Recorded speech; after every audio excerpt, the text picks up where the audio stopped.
Yes, fight fans, body and mind sports, my people.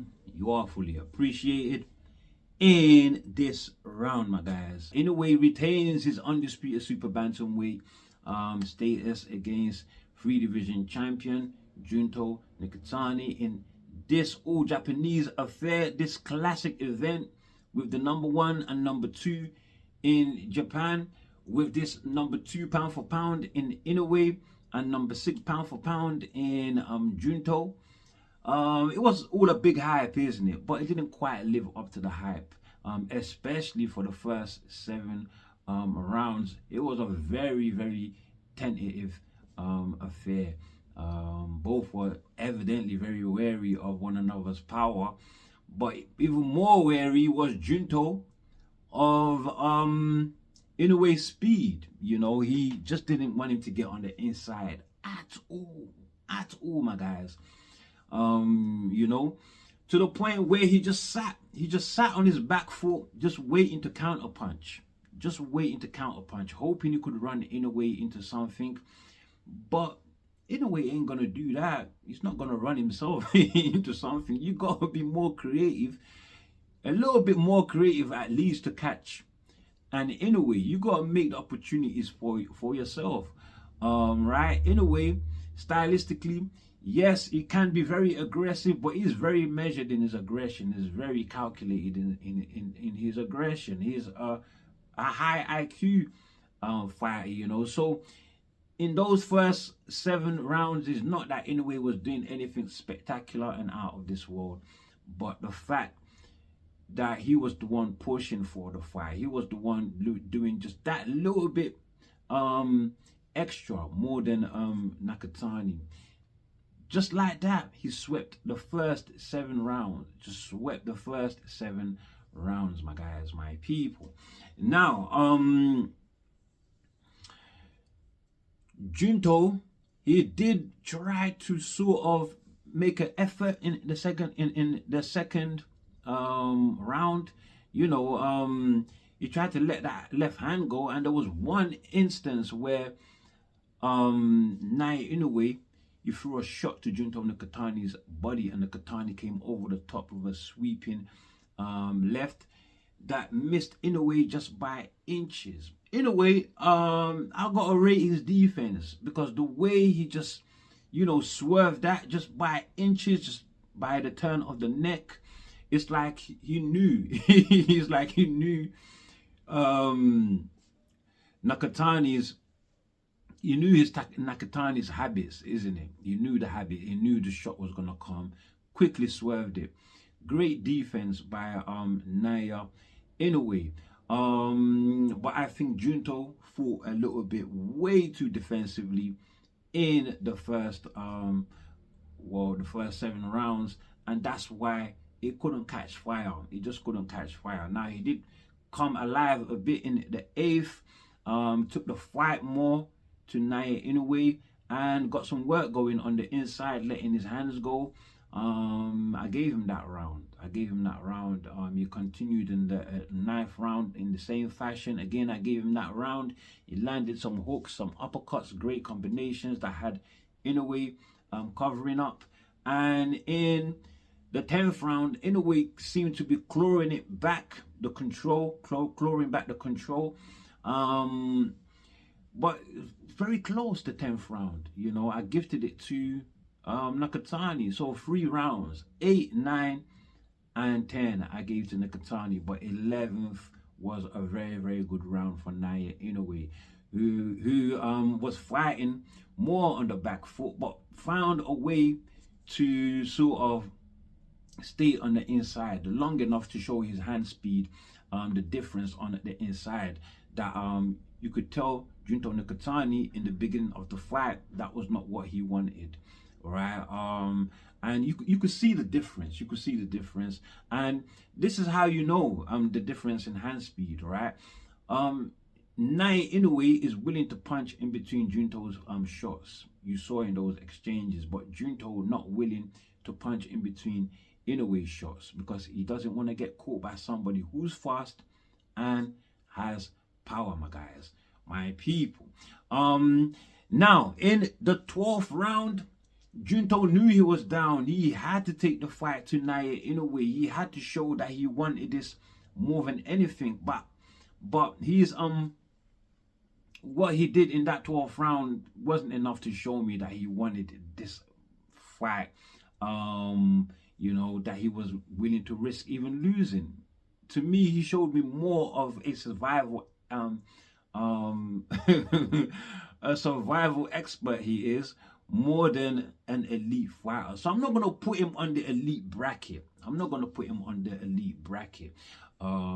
Just yet. He's shown me more that he can survive more than his ability to adjust still. To be an elite fighter, your ability to adjust has to be there, man. It has to be there. And Junto didn't show me enough. He just didn't show me enough. So yeah, great win by Inoue Inoue. He retains his championship. Now at the weigh-ins, both of them came in at 122 pounds each. So they were both very, very well hydrated. Is that signs maybe that Inoue could be moving up to featherweight, he could be moving up to featherweight earlier than expected, you know. So yeah, featherweight though, I think he would have some issues. He will have some issues at featherweight. I don't know whether that will be his limit though, but he would definitely have issues at featherweight. But listen, Bam and Inoue, everybody is talking about. I would love that fight. Definitely would love that fight. I think that would make a better matchup for a fight. They're more similar in height, more similar in reach, and Bam wouldn't have that reach and advantage in reach and height to hide behind like Junto was able to in this fight. So I can see a better matchup there. I think that's going to be an incredible fight if they can make that happen. But there is a division separating these two, isn't it? With well, soon there would be, because Bam is looking to step up to bantamweight in June, and is going to be fighting Antonio Vargas, who is a champion in recess, I believe the WBA champion in recess. And I think it's a keep busy fight, you know, because the plan is that he is to go back down to super flyweight to defend his championships there and to become undisputed. However, with all of this talk about him and Inoue, who knows what will happen? Maybe he jumps up. I would love to see it though. I would love to see that fight. Let's get it. Now, with that said, David Benavidez versus Zerdo Ramirez. We saw them weighing at the scale yesterday. Zerdo coming up at the 200 pound limit. He weighed in at Benavidez came in at 9.6.8. So near enough 4 pounds separating them. Nearly 4 pounds separating them. You can see Zerdo has used the most of what he could do. Well, he has made the most of the weigh-in, coming in right at the limit, right? And should he rehydrate, he's going to be way bigger. Possibly is going to put on 25 or something more pounds. You know, 20 something more pounds. I reckon he's going to put on. He's going to look massive, and he's big already. And it's not big, sort of fat and out of shape. He's not. He's in shape. He's in good shape. Benavidez too, to my surprise, is in excellent shape. He's looking very trim at cruiserweight, no fleshy sides or bits hanging off him. They're both looking good, both looking powerful, but evidently Zerdo is looking the bigger fighter. Definitely this is his division, this is his realm, my guys, my people. And it's going to be interesting to see who actually wins. I've got Benavidez winning though via unanimous decision. I just think his youth and his work rate, his speed working together with his work rate will get this done. Yeah, I got Benavidez for the win, unanimous decision. Now the undercard is looking very interesting as well though. We have Mbilli returning from his short time out due to ped violation, which he has now been cleared of. He has been cleared of that ped violation, would you believe? And he's showing exactly why the ped violators are winning, by jumping right into a title shot at 168 against the elevated WBA champion Ramirez-Benavidez, who got that status after defeating the interim champion Caleb Plant, who was a former WBA champion as well. But look, Benavidez is in good momentum and looking great in his past few fights. On the other hand, Mbilli has been looking very, very suspect, not only in his few fights, but you know what, my guys, my people. So yeah, I got Benavidez for the win. I got him for the win. Possibly knocks out. You might knock out Mbilli, you know, but I've not looked into the fight enough. You know, I put everything into the Benavidez Zerdo fight, but I think he might knock out Mbilli. Suras knocked him out, didn't he? Who says Mbilli can't, my guys, my people? Now, I mean, who says Benavidez can't? My apologies. Now, in this card, Oscar Duarte is also back. He is back and he's going up against Angel Barrera. It is a run out. Let's be honest, it's a run out to keep him busy and hold on to his number 2 slot at 140 pounds in the IBF rankings, of course. Actually, his number 3 slot, right? The number 2 is vacant, and this is for Duarte to hold on to his position and hopefully gets a shot. If he gets past Angel like he should, he gets a shot at the vacant IBF strap, which was left vacant by Richardson Hitchens, isn't it, to run off to Zuffa after he cleverly he says he was sick. I don't know how true that is, but he avoided Oscar Duarte when they were scheduled to fight in the undercard of Ryan Garcia versus Marius Barrios, my guys, my people. So let's see what they've got for us. Let's see what they have for us, my guys. That is the undercard. Now, before we close the show, let's talk the undercard of Daniel Dubois versus Fabio Wardley, or Wardley Dubois, which is happening on the 9th. It is for Wardley's WBO heavyweight strap. What's very interesting about that card, we have Jared Anderson, so Dacus completely taken off the card because Anderson well, bicep injury in training, so that will leave him out even longer than he has been inactive for, right? And did have a win against a Greek fighter.